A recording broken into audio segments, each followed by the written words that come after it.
अल्हम्दुलिल्लाह KPK में मुख्तलिफ़ शहरों में मुख्तलिफ़ प्रेस क्लबों में हाज़िरी की इजाज़त मिली है। और इसी तरह अभी हम आज मानसरा में हैं। सदर साहब से भी मुलाकात हुई है, इनको भी हमने कराची की दावत दी है।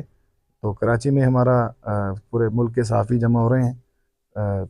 मीडिया वर्कशॉप भी है और ट्रेनिंग भी है। तो उसमें ये है कि इंशाअल्लाह हमारी कोशिश होगी कि जहाँ दीगर प्रेस क्लब की नुमाइंदगी हो रही है तो वहाँ मानसरा प्रेस क्लब की भी नुमाइंदगी हो जाए।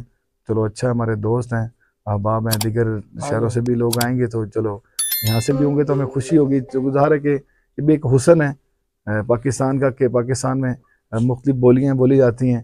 तो कहीं पश्तो बोली जाती है, तो कहीं हिंदको बोली जाती है, तो कहीं पंजाबी, कहीं सराइकी, कहीं सिंधी और कहीं बलोची। तो सारे चारों सूबों से बल्कि गिलगित बल्तिस्तान से भी हमारे सहाफ़ी वहाँ आएंगे। तो ये कि हमें खुशी होगी और हम वहाँ मिलकर इंशाअल्लाह 2 दिन गुजारेंगे और बहुत कुछ सीखने का मौका भी मिलेगा। उसमें दावत इस्लामी की मरकज़ी मजलिस शुरा के निगरान और दीगर अरकान शुरा भी वहाँ मौजूद होंगे। तो इंशाअल्लाह तरबियत का सिलसिला होगा और इंशाअल्लाह ये जल्द ही प्लान बना के फिर इंशाअल्लाह हम कराची के लिए रवाना होंगे।